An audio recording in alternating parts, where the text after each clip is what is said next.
Então, gente, dando continuidade àquilo que a gente estava conversando no primeiro momento aqui, né? Como eu falei para vocês, o livro ele é dividido em 3 partes. Estou dando uma microfoniazinha, não sei de onde é que vem. Em 3 partes, né? Agora parou. A parte 1 aborda a música no Antigo Testamento. A parte 2 é a música no Novo Testamento, né? E a parte 3 é a música na história da igreja. Uma informação que eu não dei no começo, e que, conversando ali com o pastor, acabei me lembrando que eu não havia oferecido essa informação, é que o nome A Décima Marca faz referência a um livro muito importante da biblioteca contemporânea, que o pastor, inclusive, me disse que vocês estão estudando aqui, que é o livro 9 Marcas, de uma Igreja Saudável, do Mark Dever. Esse livro é muito bom, realmente é um livro necessário demais para quem pensa a igreja, né? Mas nenhuma das 9 marcas que o Dever coloca tem relação com a música. Então, quando eu estava num processo de plantação de igreja, lá em João Pessoa, com a minha esposa e alguns amigos, a gente usou muito o livro 9 Marcas do Dever para nortear a gente, né? E eu já ficava um pouco pensativo sobre isso. Caramba, tem a marca da música, cara, e tal. É importante falar sobre isso também. E aí, em conversas com alguns amigos, eu fui incentivado, encorajado a escrever a 10ª marca, né? Como uma espécie de diálogo aí com a proposta do Dever. E é daí que vem o título, A 10ª Marca. Uma igreja saudável sabe cantar. Então, vamos comentar sobre o Novo Testamento? A parte 2 do livro se chama Doxologia Primitiva. Olhe, às vezes a gente imagina que o Novo Testamento ele não tem tantas canções quanto o Antigo. E é fato, né? De fato não tem tantas canções. Mas tem mais do que nós estamos acostumados a imaginar. O Novo Testamento tem canções, tem, sobretudo, um incentivo para que a gente cante. Paulo, por 2 vezes, em suas cartas, por 2 vezes ele vai instruir a gente, para que quando a gente se reunisse, a gente louvasse ao Senhor com salmos, hinos e cânticos espirituais. É a conhecida Tríade Paulina. Está até ali, ó. A Tríade Paulina eu dediquei um capítulo só sobre isso, para comentar essa instrução de Paulo, para que a gente louvasse ao Senhor com salmos, hinos e cânticos espirituais, tentando aí identificar o que significa isso, o que significa louvar o Senhor com salmos, o que significa louvar o Senhor com hinos, e o que significa, sobretudo, louvar o Senhor com cânticos espirituais, né? Então, embora nós não tenhamos um livro só de canções no Novo Testamento, como nós temos no Antigo, o Novo Testamento nos incentiva a cantarmos ao Senhor. O próprio Jesus, na Santa Ceia, cantou um hino, vocês sabiam disso? A gente não sabe exatamente qual foi o hino que Jesus cantou, né? Mas certamente muito provavelmente foi um salmo, né? Jesus cantou. Paulo instrui que a gente cante. E aí nós temos o quê? Vamos dividir o Novo Testamento em 3 categorias. A primeira categoria são os evangelhos, Mateus, Marcos, Lucas e João. A segunda categoria são as cartas, que aí vou englobar todas, tanto as cartas paulinas, quanto as demais, de autor desconhecido, Hebreus, e as demais cartas ali, as cartas de João. Vamos, inclusive, incluir aqui também o livro de Lucas, Atos dos Apóstolos, né, que é um livro histórico do Novo Testamento, tem esse compêndio aí dessas cartas, epístolas, etc., tudo mais.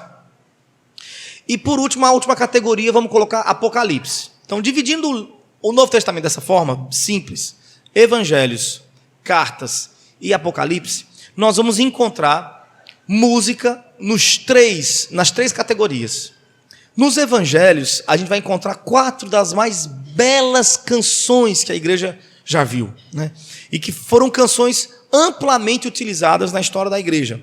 Quais são as 4 canções que a gente encontra nos evangelhos? Especificamente no livro de Lucas. Quais são as 4 canções? Vocês conseguem se lembrar? As 4 canções que Lucas apresenta.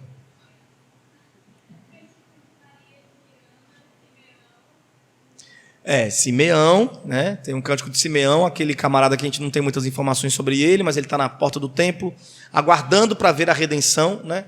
E quando ele pega Jesus no colo, ele canta uma canção, né? Tem a canção de Simeão, tem a canção de Maria com sua prima, tem a canção de Zacarias, que é o pai de João Batista, né? E tem a canção dos anjos, no pasto ali com os pastores de ovelhas, né? Essas 4 canções, elas são muito importantes, e elas acontecem no período do advento de Jesus, do Messias, né? Acontece nesse período ali do advento, e cada uma delas oferece para a gente uma informação, né? uma ideia sobre os efeitos da vinda do Messias no mundo, né? É muito especial mesmo. Eu comento cada uma dessas canções, dessas 4 canções dos evangelhos, né? Eu quero fazer breves comentários para vocês aqui dessas 4 canções. Vamos lá. Não sei se eu faço das 4, se eu escolho uma. Eu vou escolher uma, porque daí a gente ganha tempo, né? Para ver se a gente chega até o final. Eu vou escolher a canção Glória em Excelsos Deu. Foi a canção que os anjos cantaram no campo de ovelhas. Quando eu vou comentar esse cântico, eu faço uma espécie de romantização da cena. Eu vou ler para vocês, tá bom? Meu comentário dessa canção. E aí vocês me acompanham aí, tá joia? Glória em Excelsos Deu. Canção que os anjos cantaram aos pastores de ovelhas. Deus, de fato, está próximo dos que são desprezados. Ele mesmo declara isso em Salmos 34, 18 e também em Isaías 66, 2. Veja quão subversivo foi o nascimento do Rei do Universo. Ele não veio de um ventre real. Antes, uma jovem camponesa lhe serviu de abrigo. Ele não foi recepcionado por um clero bem vestido, poderoso e intelectual, mas por seus simples pais e alguns animais. Não foi anúncio de tabloides em escala global de repercussão, mas Deus escolheu anunciar aos pastores de ovelhas a notícia que hoje é celebrada mundialmente, todo dia 25 de dezembro. Trago-lhes boas notícias de grande alegria. Hoje, na cidade de Belém, lhes nasceu o Salvador, que é Cristo, o Senhor. O nascimento de Jesus é remédio para nos curar dessa insistente mania de grandeza e das nossas angustiantes expectativas ambiciosas. Tudo isso tem feito mal aos nossos filhos, mas ainda assim continuamos a desprezar a modéstia, preferindo a pompa e a ostentação. O Filho do Homem teve um nascimento simples, mas nós fazemos empréstimos para comprar lembrancinhas personalizadas para entregar a todos os que visitam nosso bebê no hospital. Não importa se estamos devendo até a roupa do corpo, nossos filhos terão quartos luxuosos e festas com muito glamour, para que eles pensem que nasceram em uma família real, quando na verdade são só mais um dentre os plebeus. Temos vergonha de aceitar e demonstrar nossas reais possibilidades financeiras, enquanto Deus aceitou sobre si o jugo de ser o menor dos homens. Ele, mesmo sendo Deus, quando esteve entre nós, não se apegou aos privilégios de sua divindade, mas permitiu-se ter uma vida simples e modesta. E ainda assim, foi a vida mais relevante que já cruzou a existência humana. Mesmo com toda a simplicidade do menino Deus, os anjos ainda tiveram espaço para cantar o seu refrão. Não foi no templo religioso, nem em um anfiteatro com milhares de espectadores para lhes aplaudir.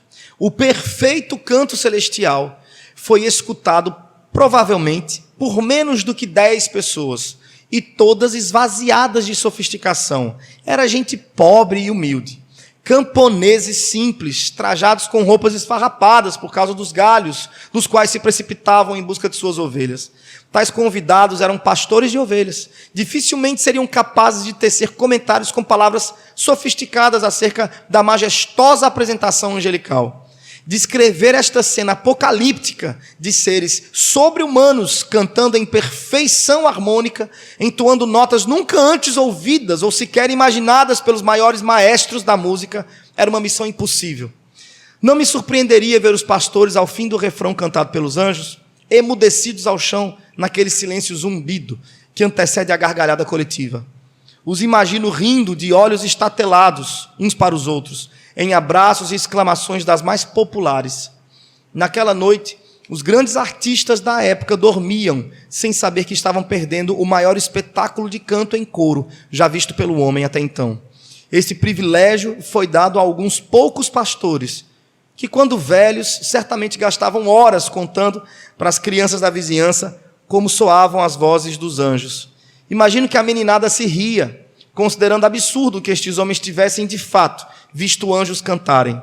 Mesmo assim, as crianças pediam constantemente para que os velhotes repetissem a tal história, já encarada como lenda. No entanto, no silêncio do crepúsculo, os velhos pastores silenciariam, com olhos vidrados no céu, na expectativa de que se abrisse novamente uma fresta na cortina alaranjada celeste, para que uma última vez pudessem ouvir aquele mesmo som que puderam provar no dia do nascimento do Messias. Essa é a natureza do Evangelho segundo Lucas. Cristo é a boa notícia aos pobres. A grande riqueza dos homens nasceu, e os primeiros a celebrarem tamanha dádiva foram pobres pastores de ovelhas. Glória a Deus nas alturas e paz na terra aos homens, aos quais ele concede o seu favor. Este canto capta o pleno significado do menino Deus nascido entre os homens. Subitamente, o êxtase que estava sendo contido no céu se rompeu, a cortina do firmamento foi rasgada, e uma multidão de milhares de anjos celestiais foi vista louvando a Deus. A vida e ministério de Cristo Jesus traria glória a Deus no mais altos céus, mas também inundaria a terra dos homens de paz. Eu amo imaginar isso, que essa festa que aconteceu no céu quando Jesus nasceu, pelo nascimento de Jesus, foi tão barulhenta, foi um furdunço tão grande, mas foi um negócio assim tão avassalador, que de repente a cortina celestial se rasgou. E os pastores de ovelha estavam bem de boa, viram pela frestazinha a festa que estava rolando lá em cima. Sobretudo, eu gosto de desenvolver essa reflexão sobre quão humilde foi o nascimento de Jesus. E sobre a necessidade de nós cantarmos essa humildade do Evangelho. A gente precisa cantar sobre isso. Num mundo tão pomposo, que valoriza tanto a estética, né? E que despreza a modéstia, a gente precisa lembrar do Cântico dos Anjos para os pastores de ovelhas e do menino Deus que nasceu em pobreza e foi recepcionado numa manjedoura. Então, isso é uma das canções do Advento, né? Como eu falei, vou comentar só ela. Tem as outras. Deixe-me passar agora a comentar para vocês sobre as canções que nós temos nas cartas. Uma leitura leiga e em português das cartas do Novo Testamento não nos permite observar a quantidade de canções que nós temos ali. Mas os estudiosos, com as ferramentas da exegese, vão apontar para a gente que alguns trechos das cartas do Novo Testamento são, na verdade, fragmentos de canção, que muito provavelmente, por serem citadas ali naquele contexto, seriam canções executadas durante as reuniões da igreja primitiva. Quando a gente vai lendo em português a carta aos Romanos, por exemplo, a gente vai lendo ali, parece que Paulo está escrevendo, e continua escrevendo. Se a gente tivesse a capacidade de olhar para o texto no original, com as ferramentas adequadas, a gente perceberia que, em alguns momentos, Paulo está escrevendo, para e faz uma citação. Ele cita. Inclusive, algumas versões da Bíblia em português já, eu não sei agora dizer qual exatamente, mas algumas poucas versões já identificam esses trechos nas cartas do Novo Testamento, que são canções, né, são fragmentos de canção, já identificam isso no português mesmo. Colocam esses trechos em forma poética, como se fosse um salmo. Nem todas as versões fazem isso, bem poucas fazem, mas algumas já fazem isso daí. Então, Paulo está escrevendo lá Romanos, vem aqui, Em algum momento ele lembra que uma canção reforçaria aquela ideia, uma canção que ele conhece. Aí ele vai citar: ó profundidade das riquezas, tanto da sabedoria quanto do conhecimento de Deus. Quem, pois, conheceu a mente do Senhor? Quem foi o seu conselheiro? Quem primeiro lhe deu para que lhe seja recompensado? Porque dele, por meio dele e para ele são todas as coisas. A ele, pois, a glória eternamente. Amém. Então isso aqui é uma doxologia, isso aqui é um canto, né? É uma canção que Paulo cita dentro da sua argumentação em Romanos. Olha que canção maravilhosa, né? Então, assim como essa canção em Romanos, a gente vai ter também uma em Filipenses. Paulo vem escrevendo, tende em vós o mesmo sentimento que houve em Cristo Jesus. Aí ele lembra de uma canção e vai escrever uma canção ali, né? Não é uma citação, não é uma canção que ele compôs. Isso aqui a gente não pode dizer, né? Mas a gente pode dizer que ele citou uma canção ali. Ele vai citar a canção. Cristo Jesus, embora sendo Deus, não teve por usurpação ser igual a Deus, mas a si mesmo se esvaziou, tomando a forma de servo, fazendo-se em semelhança de homem, e achado em forma humana, foi servo obediente até a morte, e morte de cruz. Por isso também Deus o exaltou soberanamente, e lhe deu um nome que está acima de todo nome, para que ao nome de Jesus se dobre todo o joelho dos que estão nos céus, na terra e debaixo da terra, e toda língua confesse que Jesus Cristo é o Senhor, para a glória de Deus Pai. Isso aqui é uma canção citada em Filipenses. Aí a gente vai ter a mesma coisa acontecendo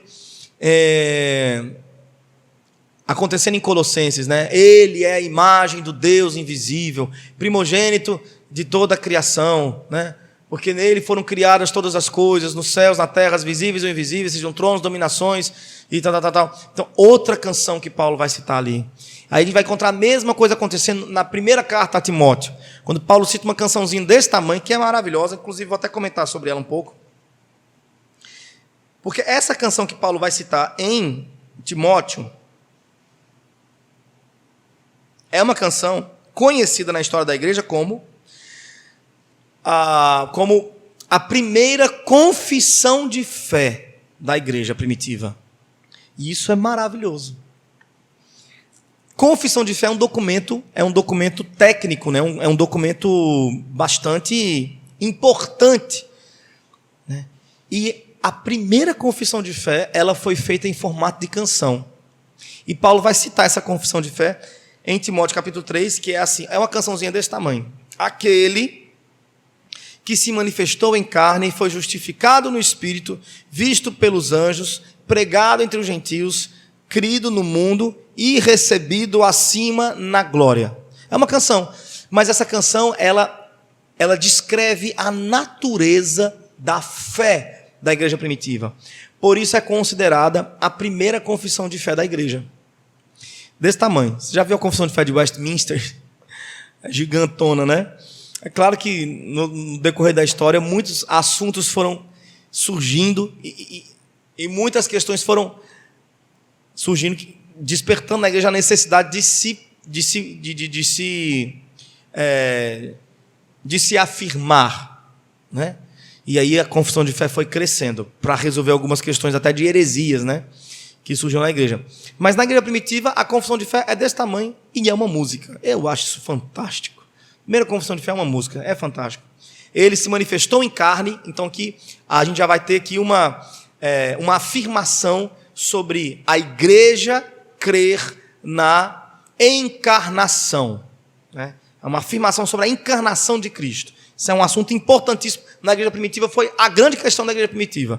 O grande problema da igreja primitiva de heresia era isso. Jesus veio em carne ou não veio em carne? Aí tinha gente que dizia, não, ele veio em espírito. Ele não veio em carne porque carne é ruim, carne é mal, né? A carne por si mesma ela é má, então o Filho perfeito de Deus não poderia estar vestido de carne. Não poderia, porque a carne em si é o pecado, né? E aí... Depois, aquele se manifestou em carne, foi justificado no Espírito. Aí aqui a gente tem a doutrina da justificação, né? Visto pelos anjos. Então a gente tem aqui também uma doutrina que vai clarificar para nós a aprovação celestial da vida de Cristo, né? Pregado entre os gentios. Então aqui existe uma proclamação também quanto à natureza da fé da igreja diante dos gentios, né? A relação da igreja, do evangelho que a igreja prega para com os gentios, é uma relação de redenção, O Cristo Jesus da gente é um Cristo Jesus que redime os gentios, né? Ele veio para os gentios, ele foi crido no mundo e recebido acima na glória dos céus. É um pequeno cântico, feito, inclusive, dentro de uma modalidade poética chamada paralelismo antitética, né? Paralelismo antitético,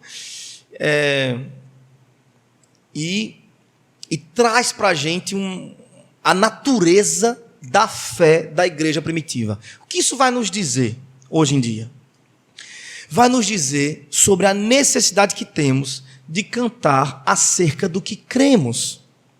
Isso é um tema que deveria ser recorrente na igreja, né? Tem uma canção nova, se não me engano, é interpretada por Leonardo Gonçalves. É uma canção americana, né? Que é um credo também, é um credo. Como é que ela é mesmo, gente? Vocês lembram? Eu creio nisso, creio naquilo. Como é que é? Vocês estão falando para dentro, vocês dois, tá? Fala para fora, gente. Eu não lembro da música. Como é que ela é? Não lembro também. Como é que é? Eu creio no quê? Como é que é a primeira frase da música? Acredito em Jesus Cristo, acredito em Deus o Pai, acredito no Santo Espírito. Quer dizer, é um credo acerca da Trindade, né? Que a nós vida nova traz, né? Acredito não sei mais no quê, enfim. Mas eu gosto dessa música porque ela tem essa estética de ser um credo, né? Ela tem esse compromisso de ser uma afirmação sobre a natureza da nossa fé. E eu acho que nós deveríamos ter muito mais canções sobre isso. Sobretudo no momento em que vivemos, né? A gente está vivendo um momento em que... Por que o credo existe? O credo vem para resolver problemas de heresias. O credo não vem antes da heresia, o credo vem depois. O credo é uma resposta, sempre.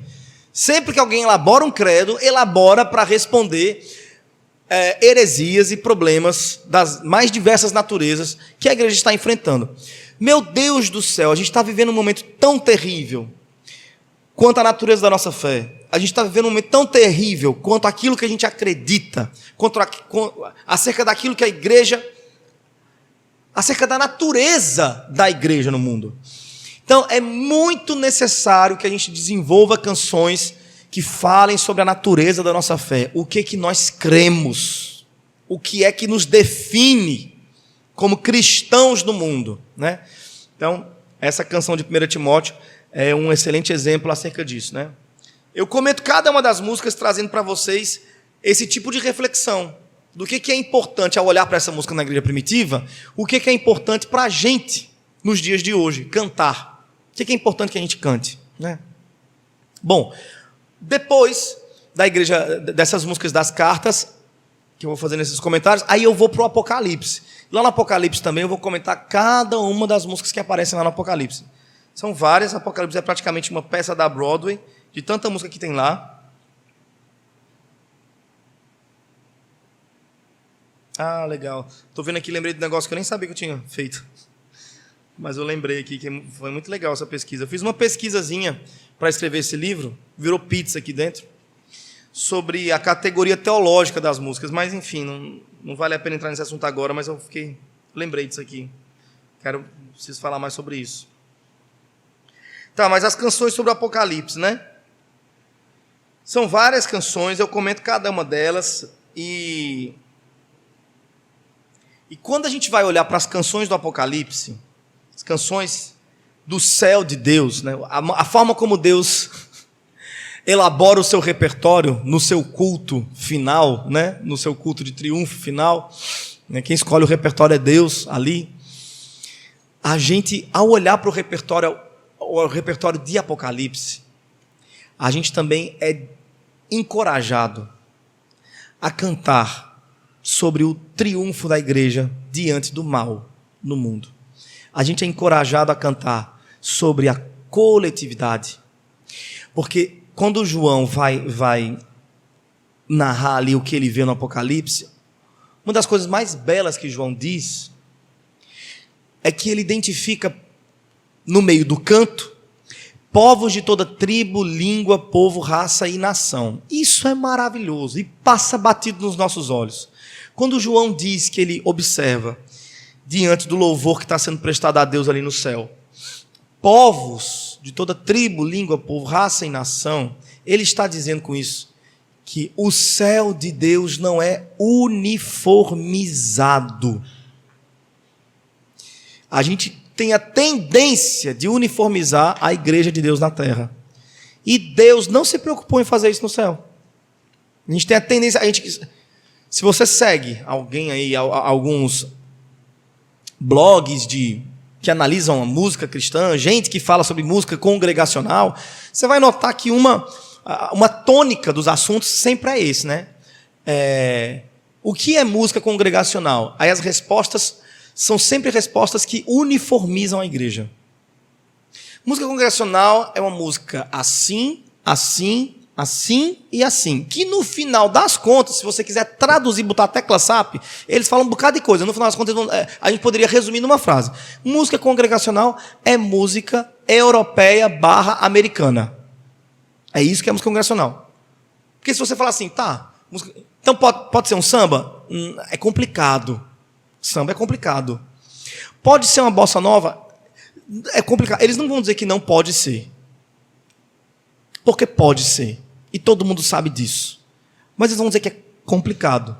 Porque eles querem uniformizar. Eles vão dizer que a música congregacional tem que ser uma música neutra. Uma música que todo mundo participe, que não pode isso, não pode aquilo outro, que dependendo do ritmo vai chamar muita atenção naquele local ali, vai tirar a atenção das pessoas daquilo que é importante, que é Jesus, que é o Evangelho, isso aqui. E aí eles vão podando isso, vão podando aquilo outro, vão dizendo, é porque a minha preferência musical tem que ficar do lado de fora. Quando eu entro na igreja tem que ser um canto congregacional. Certo. E o que é um canto congregacional? É um canto isso, é um canto aquilo, é um canto aquilo, outro. Resumindo, é um canto... Eu vou botar bem assim, desculpe se isso vai chocar vocês. Vou botar da forma mais pesada aqui agora. A música congregacional é música branca. Não pode ser negra. É música feita pelo branco europeu ou pelo branco americano. É a música branca. A música brasileira não pode. É complicado. Mas por que não pode botar forró? Por que não pode botar um samba? Meu irmão, por causa da associação, né? Esses ritmos, eles têm uma associação com o pecado lá de fora. Gente, e o rock do Hillsong, do Coldplay, não tem associação com o pecado, não. O rock que o pessoal cantava lá fora, eles cantam aqui dentro, tranquilo. A música clássica dos hinos que a gente adora, né? Que a gente ama os hinos, aquela música clássica europeia ali e tal. Vocês sabem quem desenvolveu a estética da música clássica, né, gente? Vocês sabem, né? Foi os bebum das tavernas europeias lá. Prostituto, bando de prostituto, de bêbado, trocando as pernas, trançando as pernas nas tabernas. E pegavam um piano lá, um órgão, e faziam uma estética que ficou bonita. Quando Lutero vai promover a reforma, ele vai usar a estética popular daquela época, que era o que a gente conhece hoje como música clássica. Ele usa isso porque ele quer falar na linguagem do povo. Ele fala, não, vamos trazer a linguagem das tabernas para cá para dentro. Vamos trazer aí pronto. Hoje em dia, a gente quer cantar a música clássica porque ela parece ser mais santa. Não foi por isso que Lutero escolheu cantar a música clássica, que não era chamada de clássica naquela época, né? Era chamada de popular. Não foi por isso que Lutero escolheu essa estética. Ele escolheu essa estética porque era a língua do povo. Era a estética do povo. Lutero quis traduzir a Bíblia do latim para o alemão, porque era a língua do povo. Lutero quis cantar Castelo forte é nosso Deus, porque ele tinha essa obstinação de ser o mais compreendido possível. Eu não vou cantar gregoriano. Gregoriano era o clássico. Eu não vou cantar gregoriano. Eu vou cantar no ritmo, na estética que o povo canta lá fora, nas tabernas, quando está bebendo. E trouxe para cá para dentro. Aí hoje, na discussão sobre o que é canto congregacional, a gente fala. Eu não sei, eu estou falando da minha realidade como um investigador desse assunto. Então talvez você nunca tenha participado de uma palestra sobre isso, ou nunca tenha visto um vídeo acerca disso, né? Se for o caso, você está falando assim, gente, de onde é que... Bom, deixa eu explicar para vocês que é assim. Qualquer pessoa que for falar sobre música congregacional, ele vai falar. No final da fala dele, pode ser de 30 minutos, meia hora, 1h30, não importa. No final da fala dele, você pode resumir tudo que ele disse assim. Música congregacional é música branca. Pode resumir dessa forma. É música branca. A música feita pela estética brasileira, desenvolvida pelos negros no Nordeste, essa música não pode. A estética do Ijexá, do maracatu, a estética indígena também não pode. Flautas, tamborins, não pode. A estética do morro do Rio de Janeiro também não pode. O samba, a bossa nova, o chorinho, não pode. Não pode. Porque é complicado. E eu estou tentando até hoje entender de onde é complicado. Mas, enfim. Voltando para o céu, de João, que João vê, João identifica que o problema de uniformização é um problema nosso, não é um problema de Deus. Porque no céu de Deus, João identifica povos louvando ao Senhor, de toda tribo, língua, raça e nação.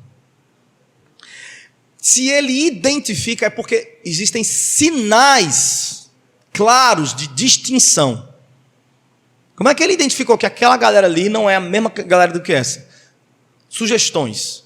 Pela língua, pela roupa que se veste, pela dança, pela estética do louvor, pelo ritmo que se adota. Tudo isso são identificadores da diferença, da diversidade. Então, o céu de Deus, no louvor de Deus, é um céu de diversidade. Um céu de cores, de variados ritmos, de variados sotaques, de variadas expressões, figuras de linguagens. Então, essa é a reflexão que eu vou desenvolver a partir do Apocalipse, né? É a reflexão sobre a necessidade que nós temos de valorizar diversidade estética no louvor cristão. A gente tem que parar de uniformizar. Sobretudo, nesse processo, a gente tem que passar por um caminho árduo, que é o caminho da autocrítica. É o caminho da honestidade. Por quê? Porque o canto congregacional que eu prefiro é o canto congregacional que foi desenvolvido pela comunidade branca. Porque o canto congregacional que eu acho complicado é o canto congregacional desenvolvido pela comunidade negra e indígena. Por que eu acho complicado isso? A gente precisa responder essa pergunta, por mais difícil que ela possa parecer. A gente precisa responder essa pergunta. Essa pergunta tem um problema histórico. Né? Essa é a parte difícil, gente, do assunto. Desculpe vocês se eu incomodei um pouquinho, tá bom? Me incomoda também. É uma questão que eu estou fazendo a mim mesmo, já faz um tempo, que eu estou desenvolvendo, né, o máximo de respostas possíveis para tudo isso. Sobretudo porque eu desejo que a igreja do Senhor seja diversa na sua expressão de louvor. Né? E, acima de tudo, seja autêntica. Seja autêntica. A gente é autenticamente brasileiro. Nós somos brasileiros. Deus desejou que a gente fosse brasileiro. Deus quis que a gente comesse cuscuz. Deus quis que a gente comesse tapioca. Deus desejou que a gente fosse brasileiro e ainda desejou que a gente fosse a melhor qualidade de brasileiro que tem, que é o nordestino. Deus desejou isso. Deus nos plantou no Nordeste, nos plantou no Brasil. Deus nos deu uma herança cultural. Existe uma herança cultural brasileira. E por que é que Deus desejou que a gente fosse brasileiro e falasse português? Por quê, meu Deus? Claro que eu não consigo esgotar as respostas para essa pergunta, mas eu posso sugerir pelo menos uma. Porque Ele deseja ser louvado em português. Ele quer ser louvado em português. Ele quer ser louvado no jeito brasileiro de ser. Ele quer ser louvado no sotaque do Ceará. Ele quer receber brados de glória, de aleluia, e vai a cearense. Ele deseja ser louvado por nós, brasileiros. Do nosso jeito. E quando a gente se descaracteriza da identidade brasileira, quando a gente abre mão, renuncia à nossa identidade brasileira ao cruzar as portas do templo e se reveste de uma identidade do exterior, seja essa identidade americana ou europeia, quando a gente faz isso, a gente está sacrificando uma dádiva que Deus nos deu, que é a dádiva de ser agente. Eu tenho a sensação de que o cristão brasileiro, todo domingo, viaja para os Estados Unidos, sem green card. Passa 2, 3 horas nos Estados Unidos, sem green card. É só cruzar a porta da igreja, que ele deixa ali na porta, se desveste do seu sotaque, do seu jeito de ser, do seu jeito de se comportar, do seu jeito de falar, do seu jeito de cantar, do seu jeito de viver, deixa tudo na porta da igreja e entra de espírito da brasilidade dele, se reveste de uma espiritualidade importada, e aí passa 1 horinha, 2 nos Estados Unidos, cantando música traduzida, ou música feita no Brasil mesmo, mas música com a estética americana de se compor. Gente que constrói frases na estética europeia também, né? Ó Deus, que não sei o que das quantas, né? Ó, esse jeito europeu de falar as coisas, né? É por isso que eu gosto do Coletivo Candeeiro. Vocês escutam o Coletivo Candeeiro, gente? Quem escuta aí? Levanta a mão para ver que você é legal. Melhores pessoas do rolê aqui escutam o Coletivo Candeeiro, né? Então, o Coletivo Candeeiro está tentando compor canções que valorizem a nossa forma de dizer as coisas. Vou dar um exemplo para vocês. Vocês conhecem aquela música, né? Eu te busco, te procuro, ó Deus, no silêncio tu estás. Eu te busco, toda hora espero em ti, revela-te a mim, conhecer-te eu quero mais. Essa música é uma música americana, que foi traduzida, né, pelo Ministério do Vineyard, né? É uma música americana bonita pra caramba, que fala sobre a nossa busca por Deus. Eu te busco, te procuro, ó Deus. A gente não fala assim no dia a dia. Está procurando por sua mãe, te busco, te procuro, ó mãe. Ninguém fala assim, né? A gente não é a forma que o brasileiro monta frase. Não é a forma da gente montar frase. Não é. Tem um amigo meu, que eu considero ele uma das pessoas mais geniais na arte brasileira, que é o Felipe da Guia. Ele, junto comigo, ele é vice-diretor do Coletivo Candeeiro, né? Lidera comigo essa bagaça. E o Felipe da Guia é um excelente compositor. Ele compôs uma música chamada Maratiçá. Olha o nome da música. Maratiçá. Eu vou já começar por aí. O que é Maratiçá? Não é nada. Não significa coisíssima nenhuma. Essa música ela tem um refrão que é um refrão de solfejo. O refrão dessa música Maratiçá é assim: Iradea Maratiçá, oi, oi, oi, Iradea Serirama. O que eu falei aqui agora, gente? Absolutamente nada. São só solfejos brasileiros. São solfejos que valorizam as sílabas, as vogais brasileiras, a rítmica latina, a rítmica na fala e na construção das palavras, que as línguas anglo-saxônicas não possuem. As línguas anglo-saxônicas, elas são mais onduladas, assim. É o americano. As pessoas gostam do jeito americano. Falam assim, o inglês é bom para cantar. Eu acho que é horrível quem fala isso. Nossa, mas eu tenho um ranço. Eu nem conheço a pessoa. Quando ela fala bom dia, o inglês é tão bom, tão melhor para cantar, eu já tenho ranço da pessoa. Tenho ranço. Eu acho as línguas que vêm do anglo-saxão, elas são muito flácidas para o canto. Elas vão, yeah. As línguas que vêm do latim são línguas mais quentes, elas são rítmicas. Elas têm mais... Muito melhor para cantar, gente. Mas é muito melhor para cantar mesmo. Quem fala assim, eu gosto do inglês, não é por nada, é porque para cantar é melhor. Olhe, vou tomar um café aqui para fazer uma pausa dramática. E aí, na música popular brasileira,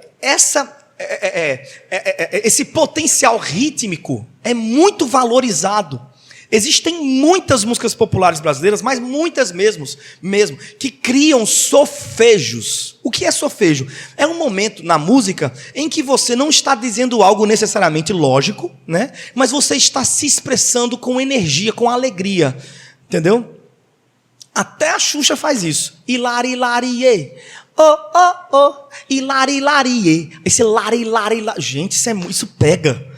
Isso é muito bom. Né? O Chico César faz isso também, né? Naquela música. Amarazaya soye, izaya, izaya, aingatunã. Olha o nasalado que só as línguas latinas possuem. O americano não sabe fazer esse nasalado. Só a língua latina possui isso. Então, o cara cantou, falou um bocado de coisa, chega no refrão, ele só quer vibrar. Ele só quer se expressar. O americano também tem isso, mas os solfejos dele são pobres. O solfejo dele é uou, uou, uou, iê, iê, iê. A gente usa o solfejo americano o tempo inteiro nas nossas músicas. Senhor, eu te amo, não sei o quê. Oh, oh, oh, ei, ei, yeah. Uou, uou, uou. A gente usa isso e não tem problema nenhum.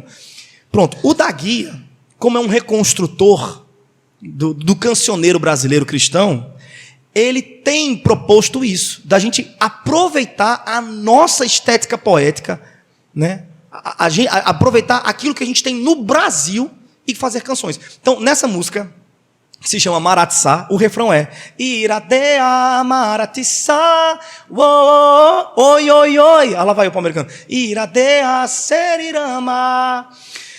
Tá, ela é um ijexá.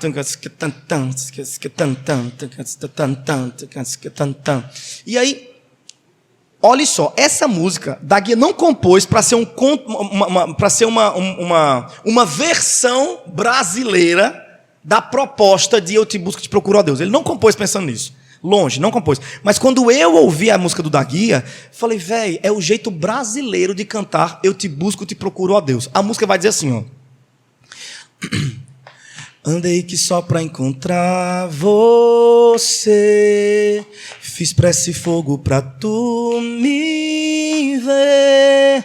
Não tem mar pra me acalmar, só sossego ao te encontrar. Ah, me diz onde que tá você, ir até a Maratissá. Oi, oi, oi. Então, olha só, andei que só pra encontrar você. Agora é a gente. Quando você está procurando sua mãe, você não fala assim, eu te busco e te procuro, ó mãe. Mas você fala, mãe, andei aqui só para encontrar você. Esse é o nosso jeito de dizer. Então, compor uma canção valorizando a forma que a gente constrói frase é altamente representativo. Você entra na igreja e você não precisa se despir da sua brasilidade para louvar a Deus. Meu sonho é esse. Meu sonho é esse. É entrar na igreja, e eu tenho feito essa experiência algumas vezes, em alguns lugares ao redor do Brasil, quando eu levo o coletivo Candeeiro, quando a gente estou junto com eles, a gente canta Maratissá. A igreja todinha. Andei que só para encontrar você, fiz prece e fogo para tu me ver. Não tem mar para me acalmar, só sossego ao te encontrar. Me diz onde que tá você. Ao invés de fazer oh, oh, yeah, yeah, yeah, yeah, a gente faz Iradê Maratissa. Gente, vocês estão entendendo um pouquinho disso que eu estou falando? É um assunto bem complexo, é um assunto maravilhoso, que merece um mergulho maior. Mas aqui, pelo menos de forma tópica, eu estou dizendo a você que essa questão existe. Que essa questão existe. E que ela pode ser explorada dentro da igreja. Ela pode ser explorada dentro da igreja, né? Acho que é isso. Eu quero passar para a nossa conclusão, então, tá bom? Dessa manhã. Nossa conclusão, eu vou falar um pouquinho dos nomes que eu pesquisei, que construíram, né, ajudaram a construir, né, contribuíram de forma muito significativa para a elaboração daquilo que a gente conhece hoje como música congregacional. Tá bom? Mas antes de passar para essa última parte, deixe-me só concluir esse assunto mais complexo, dizendo a vocês, minha gente, vamos abraçar a nossa brasilidade, vamos abraçar o nosso jeito de louvar a Deus. Deus deseja ser louvado pelos brasileiros, da forma brasileira. Deus deseja que a gente cante a Ele do jeito que a gente constrói nossas frases, citando os elementos da nossa volta. Vou citar mais um exemplo. Nos Salmos, a gente tem aquele salmo maravilhoso, que existem até canções nesse salmo, né? Que como em volta de Jerusalém estão os montes, assim é o Senhor em volta do seu povo. A gente canta essa música imaginando os montes em volta de Jerusalém, mas não sabe, a gente não foi lá, né, gente? Um outro que foi, mas não é a nossa realidade, não é o nosso habitat natural. Quando o salmista canta sobre os montes que estão em volta de Jerusalém e compara isso à maneira como Deus circunda e protege o seu povo, a gente precisa aprender com isso, que na hora de compor, a gente tem que usar os elementos à nossa volta. A gente precisa citar as coisas do Brasil, porque elas são lindas. Aí vamos embora, né? Eu fui convidado para gravar um álbum lá em Florianópolis, com um pessoal bem legal, assim, uma galera desse movimento worship, assim, né, que o pessoal chama, né? Não gosto desse nome worship, não, estou reconstruindo isso daí, estou para escrever um livro sobre isso também, mas é um pessoal bacana, pessoal de um lugar chamado F-Hop, é uma sigla, né? Florianópolis House of Prayer, é uma sigla em inglês, esse povo também, pelo amor de Deus. Mas F-Hop é um pessoal muito famoso, né? Assim, na música, eles compõem bastante canções que tocam no Brasil inteiro, milhões e milhões de plays, né? E eles me convidaram, eles gostaram. Eu fui lá dar uma aula primeiro, né? No curso deles de adoração, e depois fui convidado para gravar um disco com eles, né? E aí, nesse disco tinham músicas minhas e música deles. Foi um disco gravado ao vivo, ainda vai sair, não foi lançado não, vai sair nesse segundo semestre. E daí, tem música deles e músicas minhas. E numa das músicas deles, eu ia cantar junto. A gente cantou junto o tempo inteiro, mas ia ter uma estrofe que eu ia cantar. E eu propus alterar a estrofe pensando nisso, de que é bom usar elementos da nossa realidade brasileira na hora de louvar a Deus. Então, a estrofe que eu ia cantar era assim, ó. Ai, Jesus, me dá só um segundinho. A estrofe era assim, ó. Na terra e no céu se ouvirá um novo brado.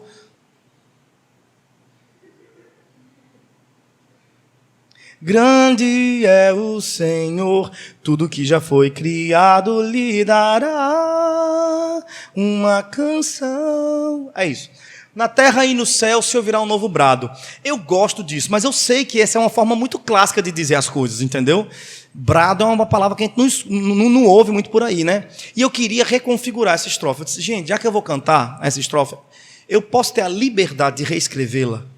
Como é que você faria, Marco? Eu sugeri. Falei assim, ao invés de dizer na terra e no céu se ouvirá um novo brado, e se a gente citar essa unidade que a gente está criando aqui entre Florianópolis, sul do Brasil, e Nordeste, né? Brasileiro. Se a gente falar assim, ao invés de falar na terra e no céu, se a gente falar na ilha, que Florianópolis é uma ilha, na ilha e no Pelourinho da Bahia, se ouvirá um novo canto, né? E ao invés de a gente falar brado, já que sou eu e venho do Nordeste, que tal se a gente colocar assim, se ouvirá uma toada? Diz, o que danado é toada? Eu disse aí, tá vendo seu problema? Seu problema é que você não sabe o que é toada. Toada é o canto sertanejo. É aquele canto de convite né, que os vaqueiros fazem, né? Então, se ouvirá uma toada, é uma forma da gente valorizar algo da nossa cultura brasileira. Ninguém sabe o que é, mas vai procurar saber. E vai valorizar um pouquinho da nossa cultura.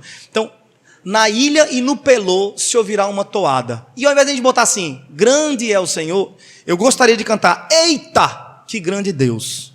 Eita, que grande Deus, tudo que já foi criado lhe dará. E aí vai. Menino, mas olha, foi uma confusão naquele ensaio. Era de tarde ou era de manhã, não me lembro mais. Tu lembra, João, se era de manhã ou de tarde aquele ensaio? Era de manhã ou de tarde, a gravação ia ser de noite. Enquanto a gente ensaiava ali para passagem de som, estava o pessoal ligando as câmeras e não sei o quê. E eu fiz essa proposta, né? Olhe, parou tudo, começou a fazer reunião. Dali a pouco, Não, é porque quem compôs essa música foi eu e fulaninho, não sei se a gente está confortável, não sei o quê, como é que vai ser. Gente, pelo amor de Deus. E aí ele falou assim, essa palavra eita é uma palavra que... Aí eu disse, uma palavra que o quê? Eu não sei, é uma palavra que remete a palavrão, né? Assim, eu digo, oxe, por quê? Palavrão? É, porque o pessoal fala, eita não sei o quê, aí chama o palavrão, né? Então vamos parar de falar a palavra filho também, né? Porque a palavra filho, é filho da... Aí por causa disso eu não vou falar mais filho? Não, eita não é palavrão não, filho também não é não. Não. Aí ficou o menino uma conversa sobre isso, daí a pouco pensar que não, já estava chamando a menina que cuida do jurídico, a advogada do F-Hope, mas vamos ver que tem que ver com a menina do jurídico, se na hora dos royalties da música, se vai ficar para quem... a menina do jurídico... pois é, porque daí tem essa divisão dos royalties, moça, eu não quero royalties, eu só quero me expressar da forma nordestina de ser. E aí, um dos produtores que estava lá comigo, um dos produtores do Candeeiro, ele estava comigo também, ele ia participar da gravação também. E ele falou uma coisa maravilhosa. Falou, gente, vocês chamaram o Marco Teles para participar disso por causa da identidade nordestina dele. Então, descaracterizá-lo e não valorizar essa identidade nordestina dele é um problema. Vocês precisam permitir que Marco Teles seja nordestino, porque foi isso que primeiro chamou a atenção de vocês, quando vocês ouviram ele. Eu achei essa argumentação maravilhosa. Até ofereci um aumento para Daniel depois disso. Mas, no final das contas, puxou daqui, puxou de lá, ficou isso. Ficou essa estrofe reelaborada. Eita, que grande Deus e tal. E na ilha e no Pelô. Mas é para dar um exemplo de como é que, de forma simples, a gente consegue citar o nosso Brasil. A gente consegue citar os nossos traços. A gente consegue ser a gente. A gente precisa se esforçar para isso. Graças a Deus. Obrigado, Senhor, por todo mundo que trouxe o evangelho para nós. Sejam europeus, sejam americanos, muito obrigado mesmo. Mas a partir de agora, a gente precisa entrar nesse terreno de reflexão sobre como sermos cristãos brasileiros. E para nós, que somos nordestinos, a pergunta consegue ir um pouco mais além. Que a pergunta vai, como ser cristão brasileiro e nordestino? Porque ser nordestino é uma coisa exótica, é uma coisa só nossa, é maravilhoso. Ser nordestino é o jeito mais exótico de ser brasileiro, mais criativo de ser brasileiro, mais bonito de ser brasileiro. A gente precisa valorizar essa beleza na hora da gente se expressar diante do Senhor, né? Tá muito tarde, gente. Eu não sei se eu vou para a terceira parte. São 12:10, estamos morrendo de fome, né? Posso ir para a terceira parte? Ou é melhor parar? Vocês que sabem. O que vocês acham? Vou parar, né, gente? Tem pergunta para eu responder para vocês? Deixa eu ver se o Matheus mandou pergunta. Tem pergunta, Matheus? Se não tiver, melhor ainda, que eu entendo que todo mundo entendeu tudo.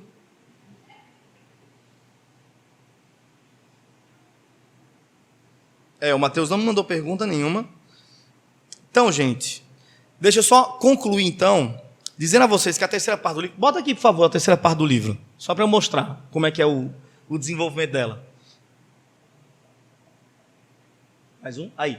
A terceira parte do livro, eu vou citar esses nomes aí, ó, que são nomes importantes na nossa inologia, né?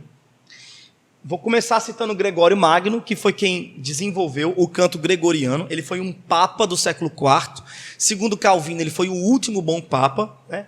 E, enquanto papa, ele desenvolveu a liturgia da Igreja Católica Romana. E ao fazer esse processo aí, ele acabou criando, né, uma estética própria para o canto litúrgico. Ele queria que as pessoas, ao entrarem na igreja, elas se distanciassem ao máximo da realidade terrena, né? Que houvesse uma espécie de... Como se a igreja fosse uma espécie de antessala do céu, né? Ele desejou essa desconexão absoluta entre o que estava da porta para fora e da porta para dentro, né? Foi o primeiro a colocar esse tijolinho no muro, que Marcos Almeida está tentando derrubar, que é o muro que divide o sagrado do profano. A primeiro filete de tijolo quem botou foi Gregório Magno, desenvolvendo aí o canto gregoriano, né? A gente vai comentar sobre isso. Hildegard de Bingen foi uma monja, também da Idade Média, né? Período aí antes da Reforma Protestante, uma monja que contribuiu demais no desenvolvimento estético do louvor, tá? Depois vou citar Francisco de Assis, que foi quem trouxe para o louvor cristão a responsabilidade ecológica, a responsabilidade de cantar sobre a criação divina, Muito especial essa contribuição de Francisco de Assis. Vou contar essa história e falar sobre a composição dele. Depois eu vou citar Adam de la Halle, que é um francês que também antes da Reforma Protestante foi o primeiro Marcos Almeida da história do mundo. Porque eu cito Marcos Almeida porque é um camarada que tem nos auxiliado muito a pensar sobre como é que o cristão consegue ser cristão e compor canções para além dos limites da igreja, né? E que sirvam muito bem para uma reflexão social, né? As canções do Marcos Almeida, elas entram em qualquer cenário da sociedade, né? E ele é muito bom nisso. E Adam de la Halle, ele cantou fora dos limites da igreja, né? Ele era cristão e ele fazia apresentações nos palácios, chegou a fazer turnê com o rei da França por vários países, né? Enquanto o rei da França ia andando, ele ia andando na caravana, cantando canções, e não eram litúrgicas, mas eram recheadas de princípios e valores do cristianismo que eram difundidos por aí, pelas cidades, pelos eventos sofisticados. E aí eu vou chegar no século XVI, ali no século XVI da Reforma Protestante, vou botar uma mesinha, 3 facas, aí chamo Calvino, Zwingli, Lutero e deixo eles lutar, né? Quem ficar vivo está com a razão, né? O spoiler, o plot twist é que os 3 morreram. Mas cada um dos 3 principais reformadores teve uma opinião muito diferente da dos outros 2 sobre o uso da música. E aí nesse capítulo eu vou estar explicando qual foi a opinião de cada um deles, né, sobre o uso da música. Aí eu caminho um pouco mais na história e vou chegar ali no período dos inólogos ingleses. Então vou citar Isaac Watts, Charles Wesley, John Newton. São nomes que talvez você não conheça. Mas as canções desses nomes aí chegam em nós até hoje. Inclusive, John Newton foi um inglês, né, que compôs, olha só que curioso, a canção mais executada, mais traduzida, mais cantada na história do mundo. O segundo lugar não chega nem a ver a poeira dos pés da música de John Newton. Foi a música mais cantada na história. Não tem condições de alguém superar, de uma música superar. Vai demorar muitos séculos, acho que não vai dar tempo. O mundo está para acabar mesmo. Então... Mas a música do John Newton, mais famosa, né, mais importante, que é a música mais importante do mundo, é a música Amazing Grace, né? Amazing Grace, how sweet the sound.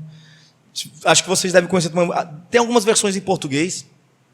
Então, Amazing Grace, John Newton. Aí eu vou caminhar um pouco mais na história e vou para os Estados Unidos da América, período dos avivamentos, das missões americanas ali, né? Vou citar Horatio Spafford. Vocês podem não conhecer o nome, mas aquela música é dele, né? Se paz a mais doce me deres gozar, se dor a mais forte sofrer. Vocês conhecem, né, gente? Todo mundo conhece. E essa música é uma música muito bonita. E a história por trás dessa canção é maravilhosa, né? Vocês conhecem a história dessa música? Um irmão que conhece, quem não conhece, tá aqui o livro, pra você comprar.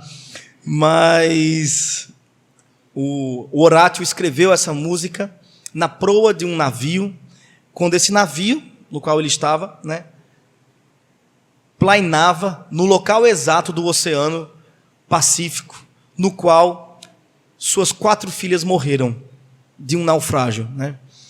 Ele, viajando dos Estados Unidos para a Inglaterra, ele pede ao capitão do navio que quando chegasse no local exato do naufrágio do navio que levou suas 4 filhas, ele avisasse, ele chamasse o Horatio na sua cabine.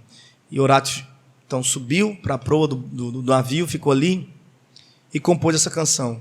Se paz a mais doce me deres gozar, se dor a mais forte sofrer, ó seja o que for, tu me fazes saber que feliz com Jesus sempre sou. Então, pesada essa canção, a história, resumindo aqui, mas enfim.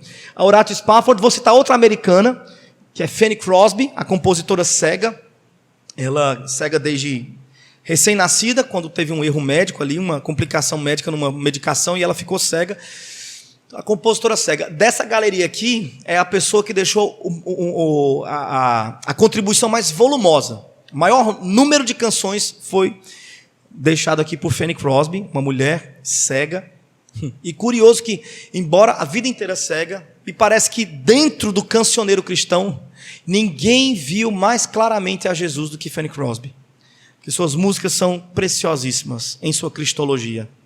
É dela aquela assim, ó: canta minha alma, canta ao Senhor, rende-lhe sempre ardente louvor. Vocês também conhecem, né? Então, Fanny Crosby, e aí depois de Fanny Crosby, eu ando mais um pouquinho na história, desço dos Estados Unidos da América para o Brasil, porque eu não vou terminar um livro meu nos Estados Unidos, não tem quem faça eu terminar livro meu nos Estados Unidos, não perdi nada lá, né? Então, desço para o Brasil e cito um nome brasileiro, que já merece estar nessa galeria, que inclusive está vivo ainda, que é Paulo César do Logos, né? Ó Pai, eu queria tanto ver o meu Senhor descer, vindo me encontrar. Vocês conhecem também, né? Esse nome merece estar nessa galeria e é um privilégio tupiniquim termos um inólogo, alguém que passou a vida inteira servindo a igreja de forma fiel, desde seus 16, 17 anos de idade, compondo canções da mais alta qualidade poética, da mais relevante teologia, uma vida ilibada, uma vida inteira assim, uma moral irretocável. Esse é um nome que a igreja brasileira deveria valorizar e cantar sem medo de ser feliz, né? Então cito Paulo César do Logos, e é isso, gente. 10ª marca, então, em resumo, ele vai de Moisés no Pentateuco a Paulo César do Logos no Brasil, né? Uma igreja saudável sabe cantar. Eu espero que, por mais que tenha sido tópica e panorâmica essa palestra da manhã aqui, esse tempo que a gente ficou junto, eu espero que seja encorajador para vocês, que tenha despertado alguns insights, algumas pulgas atrás da orelha, para que vocês desenvolvam uma jornada saudável de canto congregacional. Que Deus abençoe vocês. Obrigado por terem vindo, obrigado por estarem aqui, tá? Obrigado, Mateus. Tem 2 perguntas aqui, é isso? E aí eu quero dizer também a vocês que nós estamos vendendo aqui os livros, eu e o João Manô, e eu não vendo o livro separado. Quando eu estou na turnê com o João, a gente vende em kit, né? O livro Vida Após o Gospel vai junto com o disco Ecoar, do João Manô, um cartãozinho digital, que no verso do cartão digital tem as instruções, como é que você faz o download de todas as músicas, etc, etc. E no livro A 10ª Marca, ele vai junto com o disco Vou Ver, do João Manô. A gente só vende o kit, né? Livre disco, tá bom? Cada kit é R$70, né? 50 do livro, 20 do cartão digital, para que nós 2 possamos ganhar e sustentar nossa família. A gente aceita cartão, Pix, então fiquem à vontade para contribuir no nosso ministério, na nossa jornada, tá joia? Deixa eu ver aqui as perguntas. Em quanto tempo você escreveu esse livro? Então, esse livro eu levei 6 meses para escrever, tá bom? Quem foi a Bruna? Onde você está, Bruna? Já saiu. Tá. Você está respondido. Embora ninguém aqui queira saber disso, né? Só a Bruna mesmo, que já não está entre nós. As pessoas, em grande parte, não valorizam os traços da nossa cultura. Que caminho tomar para fazer com que, principalmente, a igreja se antene mais para músicas e tudo aquilo que envolve nossa cultura? São 2 caminhos. O primeiro e mais fácil deles é ouça Coletivo Candeeiro, que é um coletivo de artistas cristãos nordestinos, né? Foi ontem, uma das igrejas na igreja que a gente estava ontem, teve um irmão que estava lá na coxia com a gente, né? Na parte de trás. E ele perguntou assim, mas o Coletivo Candeeiro, ele é de São Paulo. O Coletivo Candeeiro, mano, na verdade, assim, vocês só tem nordestinos? Ou, tipo, mano, dá pra entrar um paulista, tal, mano. Eu falei, mano, na verdade só tem nordestino, a gente nem gosta de paulista. Então, na verdade é isso, assim, o Coletivo Candeeiro, mano, só tem nordestino mesmo, assim. E escute Coletivo Candeeiro. Eu acho que é um caminho bacana para você começar a se adaptar com a linguagem nordestina, né? De se louvar a Deus. E a segunda dica que eu dou para esse processo, né, de ajudar a igreja a valorizar os traços da nossa cultura é: se envolva com a nossa cultura.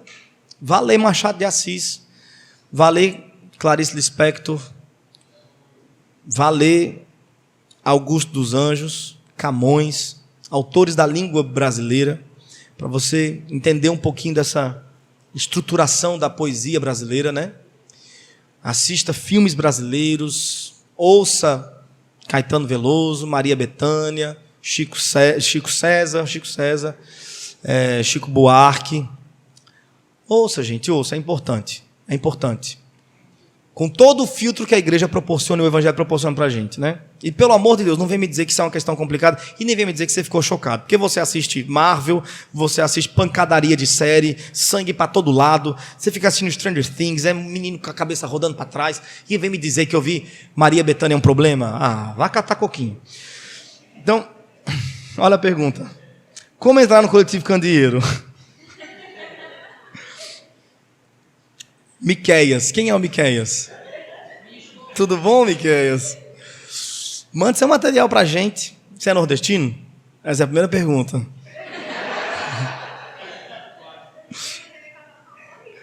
Na verdade, mano, então não vai estar podendo, na verdade.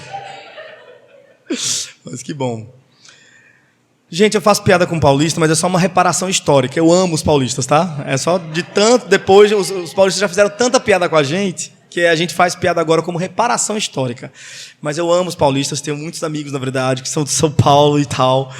E tipo, mano, são pessoas super legais, assim, mano. De verdade, eu amo São Paulo também. Mas, tá, é isso. É muito difícil. Hoje em dia, mas para responder de forma séria, Miqueias, para responder de forma séria, hoje em dia o Coletivo Candeeiro, ele está bem fechado por conta de tempo. A gente não está tendo tempo. Nós somos 16 artistas e eu, enquanto diretor, Felipe Dagui, enquanto vice-diretor, minha esposa também, ali, enquanto uma das participantes do rolê todo, né, dos bastidores.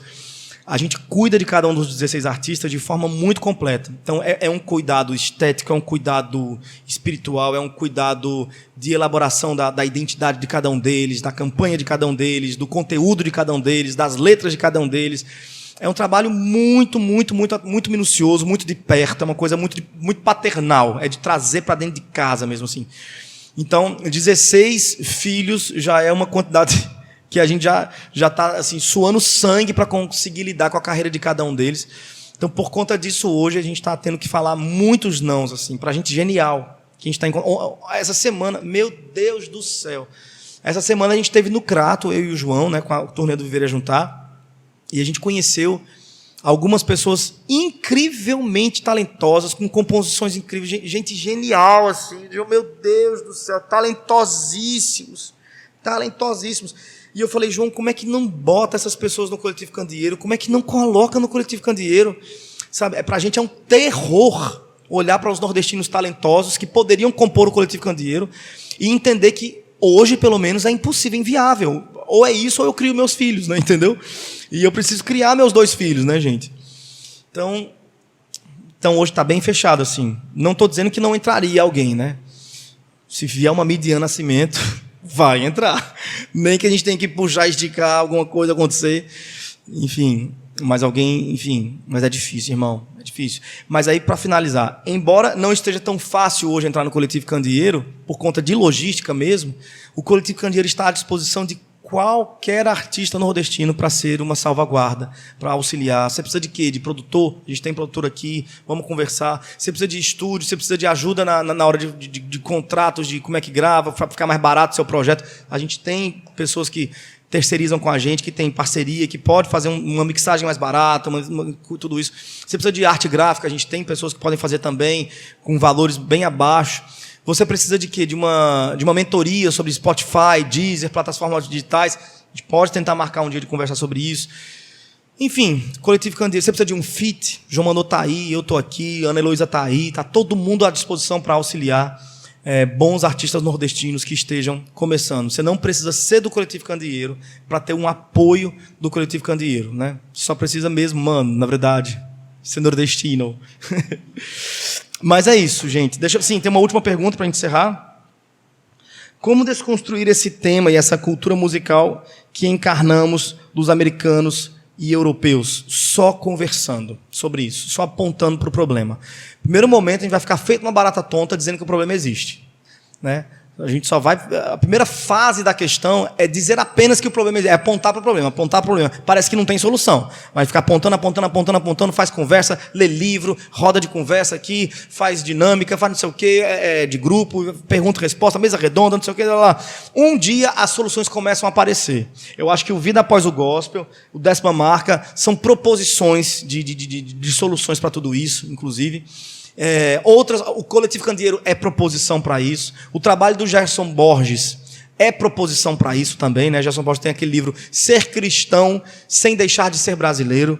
Então, é proposição para isso também. Então, é um trabalho intelectual, um trabalho que requer um comprometimento intelectual com a igreja.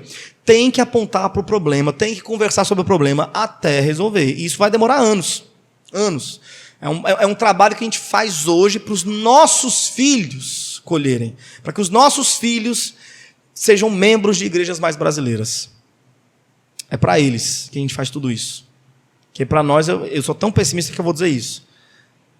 A gente está fuzilado mesmo, a gente vai morrer nesse rolê de church, para cá, church para lá. Deus é quem me livre, coisa horrorosa. Então é isso, gente. Muito obrigado pelo carinho de vocês, pelo acolhimento nessa manhã, pela gentileza de ouvir. E no que mais precisarem de mim, estou à disposição. Tá bom? Vamos orar? Obrigado, Senhor, por essa manhã, pela oportunidade de termos um ambiente para discutirmos questões tão relevantes sobre o louvor cristão, sobre a nossa brasilidade, sobre a necessidade de cantarmos ao Senhor com responsabilidade poética e responsabilidade teológica também. Nos auxilie, Senhor, nesse processo. Nos auxilie, Senhor, para que a gente possa louvar ao Senhor da forma adequada, da forma como o Senhor deseja ser louvado. Em nome de Jesus, nós pedimos isso a Ti. Nos guie nessa missão como igreja, Senhor. Em nome de Jesus. Amém. Amém.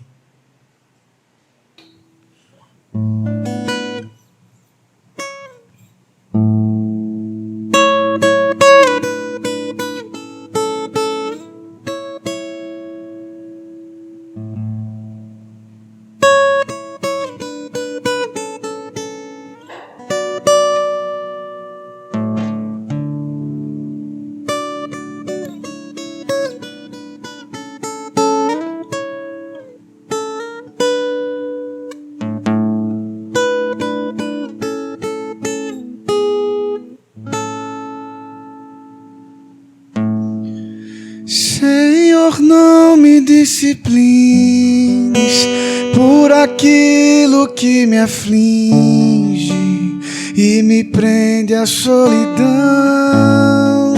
Seja essa oração um pedido à compaixão. Tem piedade.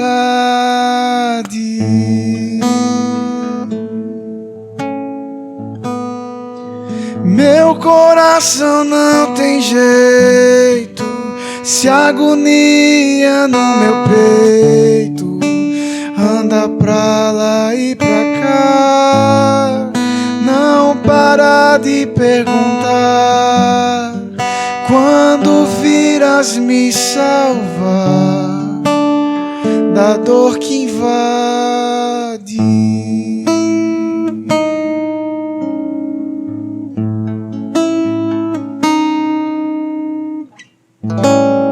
Se apraz a Ti, Senhor, atente ao meu labor, a essa dor põe fim.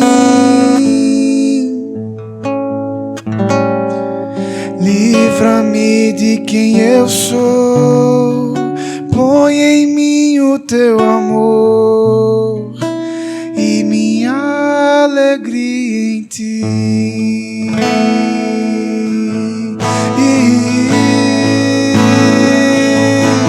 Longe de mim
atente ao meu labor, a essa dor põe fim.